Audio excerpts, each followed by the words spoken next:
Chapter 11. The Two Joyous Centers. In the previous chapter, we saw that security, sensation, and power centers of consciousness cannot be depended upon to continually enable you to feel that you are getting enough to be happy in life. One problem with the security center is that with a little imagination, you can always find one more loophole in your security setup that must be plugged. And there is no end. The sensation center of consciousness cannot work to produce happiness for you either, because you will very likely become bored with anything you do repetitively. You seek to solve the boredom trap by finding more and more variety, but this in turn just brings another set of problems into your life. The power center of consciousness will not work to produce happiness for you because your pushing, dominating, and manipulating will stimulate similar actions from other people. Their defensive and offensive techniques then require you to be more dominating and forceful. But this only works for a short while until the people outside of you respond with even more force.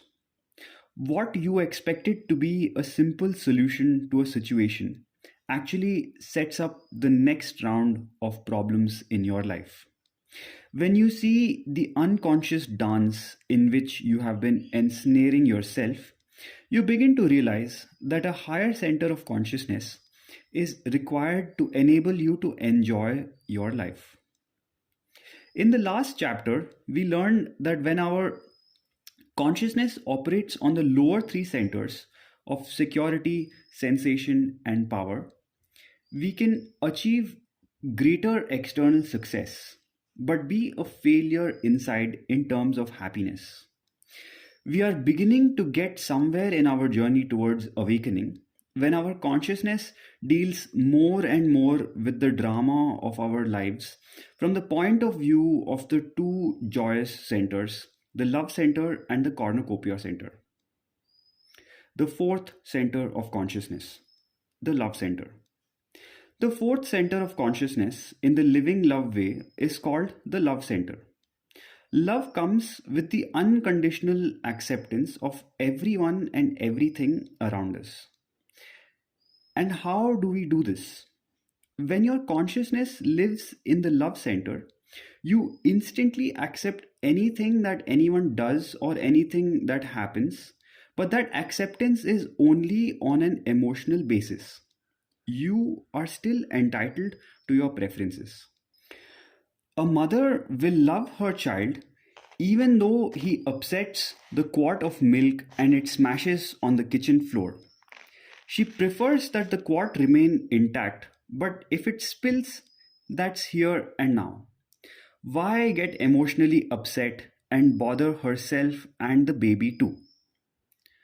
How do you love everyone unconditionally so that you do not upset yourself no matter what he does or says? You can do this only by transcending your security, sensation, and power addictions. For it is only your emotional programming that disturbs you when the events outside do not conform with the programming that you have conditioned inside of you. As your addictions begin to melt away, you begin to experience everything and everyone around you in a different way. You view them not in terms of how they meet your addictive needs, for you are losing those needs. You just view them in terms of, well, that's what is here and now. You realize that each individual has the need to be doing exactly what he or she is doing here and now. You realize that everyone, including yourself, is creating a world in which one's addictions are lived out. When you consciously notice the hollowness and suffering that these addictions cause, you achieve insights that help you get free from them. You are in the love center when you accept everything people do as a part of their journey towards awakening. You know that if they are consciously on the path, They will similarly accept your moment to moment stuff, for this is what helps them grow. And if they are not consciously on the path and become angry, that's their problem. As your addictions become upleveled to preferences, you begin to find that you can instantly accept what was previously unacceptable emotionally. After all, you really have no other choice. Whatever is, is. That's where it's at, right here and now. You might be able to change the situation 1 second, 1 minute, 1 hour, or 1 day from now. And by not getting irritated, you will be far more effective in realizing your preferences. As you learn to live more and more in the love center of consciousness, you will begin to find that you are creating a new world in which your consciousness resides. People and conditions are no longer threats to you, for no one can threaten your preferences. Others can only threaten your addictions, and you are losing them fast. Soon, your mind will create no others. As your addictions are reprogrammed, you will find that your ego has less and less to do. And your ego will activate the egos of the other people less and less. Thus, people begin to experience you as becoming purer as you give your ego less to do. This helps them become purer as well. Even though they may still be stuck in the lower three centers, they find that they seldom get in touch with these feelings when they are with you. They can begin to get a taste of what it is like to live in the more joyous centers of consciousness. They may come down when they are not with you, but you will have planted a seed of awakening. When you live more and more in the love center of consciousness, you find that your blood circulation will improve and your hands and feet may be warmer. Your blood vessels will no longer be tight and restricted so that you feel cold excessively and deeply. Your face and the back of your neck and head will stay especially warm and glowing. Your skin will experience cold, but you will not feel cold inside. This is not this is one of the beautiful physiological things that happens as you grow into higher consciousness. This greater openness of your circulatory system also affects your brain and other organs to make them function more effectively. Colds and illnesses become rare. As you spend more and more time in the fourth center of consciousness, you will find that you enjoy touching people more and more. Now that you are seldom paranoid, you can enjoy the beautiful feelings of warmth and oneness that you can experience when you make contact not only through words, sight, and sound, but also through your touch receptors. As you break through the illusion of duality and separation, you begin to realize that it was only your head that previously kept you from loving people unconditionally. It was not their actions as you have been conditioned to believe. You begin to see with insight the worldly dramas of addictions that people are still playing out on the first three levels of consciousness.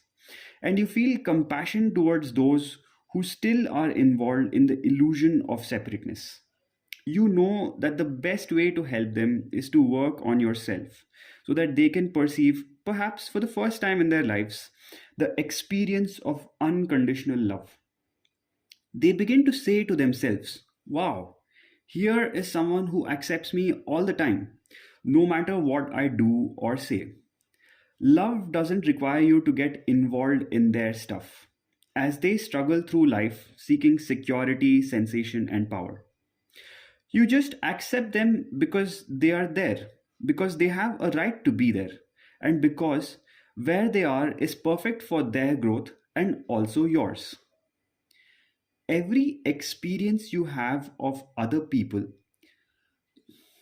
either leaves you peaceful and loving, or it makes you aware of the remaining addictions to be reprogrammed.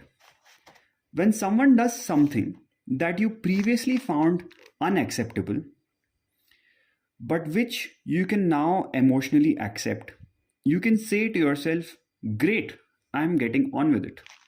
Joe just checked me out and I passed the test of being free of that addiction. There is nothing wrong with letting your ego give you a little pat on the back because you are living more and more in the love center. You use your ego to constantly raise your center of consciousness. If Joe does something and you make yourself feel a bit uptight and alienated from him, you can say to yourself, Joe is my teacher because he is showing me an addiction that I should get rid of. In the fourth center of consciousness, you experience work as an expression of love and caring. Work is no longer performed unconsciously or mechanically with the feeling that one can fully enjoy life again when the job is done. You will increase your growth into higher consciousness by learning to flow energy into meeting the needs of others as though they were your own needs. To paraphrase an ancient saying, when I don't know who I am, I serve everyone around me. And when I do know who I am one with everyone around me. Selfless service is a beautiful way to get free of the three lower centers of consciousness. An ego grasping for security, sensation, and power will always trade or barter energy for something that will best enhance its mirage like lower consciousness situation. When you do only those tasks that are pleasant, unavoidable, or that enhance your security, sensation, and power trip, you let your ego keep you trapped. Selfless service without thought of reward is a characteristic of the fourth center of consciousness. You are beginning to experience that living in a world of love is always enough. You know that your feelings of isolation, separation, and paranoia are always artificially created by your emotional programming. You realize that although our bodies and minds are different, in the realm of consciousness, all of us are the same. And just as a mother loves her infant no matter what he does, you realize that as you grow into higher consciousness, you can love everyone around you, regardless of what he or she says or does. Even if someone attacks you fiercely through words, or even if they hit you, he is simply playing out his addictions. He's trying to get you to act differently so that his addictions will not trouble him when he interacts with you.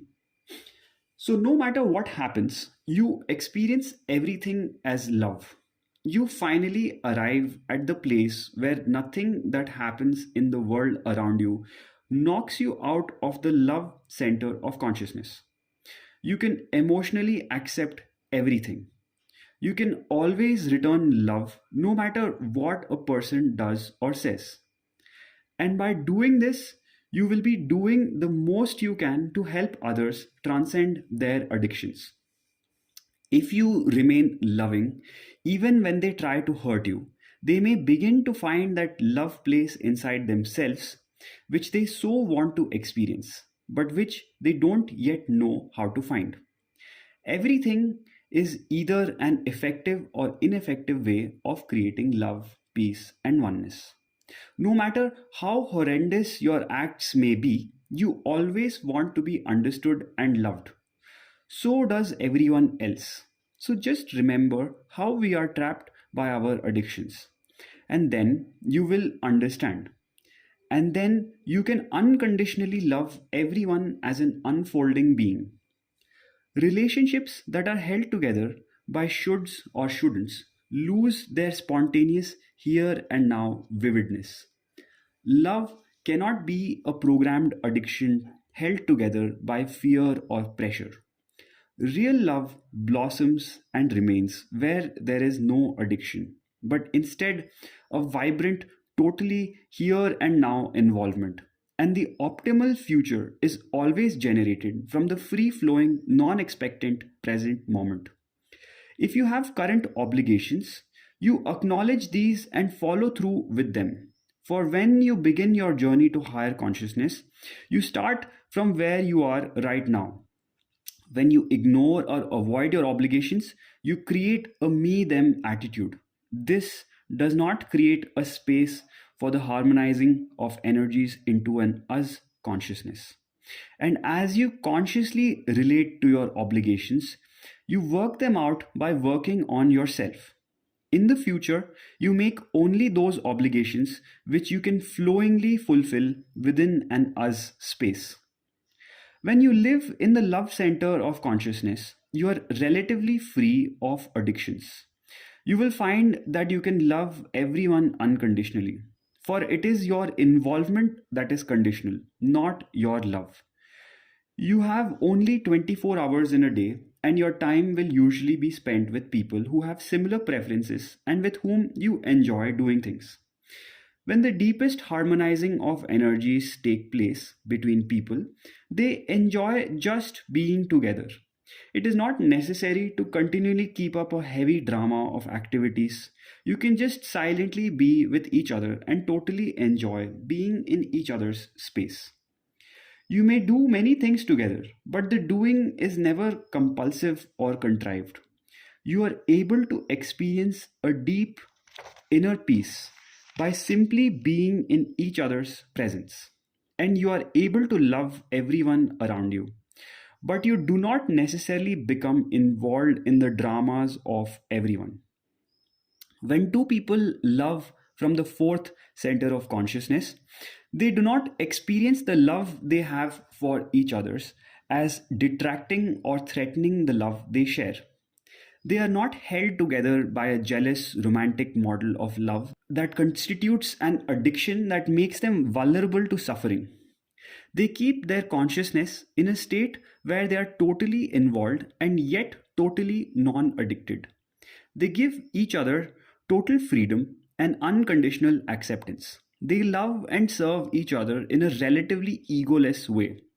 Equally for both of them, loving and serving yields the maximum of all the beautiful things that life can offer. As you experience the peace, harmony, and love that you are creating in your life, you begin to realize that all the problems in the world will solve themselves when we, the humans on this planet, live in ways characterized by love and service. You know that every feeling that you have and every thought and communication you make can add to the world total of loving energy that can, in chain fashion, propagate itself forever. The fifth center of consciousness, the cornucopia center. As you live more and more in the love center of consciousness, you will open yourself to more people and life situations. Instead of shying away from people and situations as you have done in the past, you now realize that you have nothing to be afraid of. You will begin to find friendships that you can have never found before. You will discover yourself exploring areas of life that you would have never previously experienced because your security, sensation, and power addictions wouldn't have let you have those experiences in your life. You now experience them in an open, relaxed way rather than a preconceived, judgmental way. You will be 1,000% more open to various life experiences that are available to you than when you were making choices based on the lower three centers of consciousness. This openness is beginning to let you flow and experience life in an almost miraculous way. Since you are open, most life situations which were a problem to you now find beautiful solutions. Events are seen in terms of results and happenings instead of people's supposed attitudes towards you. People who have things to teach you, but from whom you closed yourself off, can now come into your life. Since your ego has less and less work to do as the slave of your addictions, you are beginning to experience the whole spectrum of your here and now. Your perceptions have increased enormously and you have higher predictability in your thinking. Because you have created a beautiful and peaceful world in which you now live, you are helping everyone around you find the beautiful, peaceful place inside. And you can accept help without feeling that an obligation is created. You will begin to experience your life as one miraculous happening after another. But this transformation could have happened at any time in your life because you have created it simply by your constantly increasing openness to people and things around you. You begin to see that the miracle was always there, but it took place in its own court because you were too busy hassling yourself with your addictions and trying to manipulate people and things around you. Life is now offering you a cornucopia or a horn of plenty. And the miracle of cornucopia consciousness occurs because of three powerful factors that automatically aid you when you substantially reduce the number of addictions you are guarding. One, since addictions waste your energy, you will now have a huge supply of energy to use as you prefer. Two, since addictions blind you, you will now have clear insight into what you should do and not do in various life situations. And three, since addictions separate you from others, you will now live in a loving energy field in which people love you and help you. As you gain insight into the cornucopia center of consciousness, you will begin to feel that you live in a friendly world that will always give you enough. When you live in the higher centers of consciousness, you will also begin to deeply feel that you live in a perfect world. You will not feel it as perfect from the limited point of view of your instant happiness when you have addictive programming, but your world is perfect from the point of view of continually providing you with precisely the life experiences that you need for your overall development as a conscious being. A paranoid person feels that everybody is trying to keep him from getting what he needs to be happy. The world is a giant conspiracy to hurt him. The fifth center of consciousness represents the opposite of paranoia. In this center, you experience people and situations around you as part of a generous world that constantly offers you everything you need to be happy. You will begin to live more and more in the cornucopia center when you experience deeper and deeper aspects of your world as a friendly, nurturing place. You feel at home everywhere. Who could ask for more? And yet, there is more as you grow towards the last two centers of consciousness.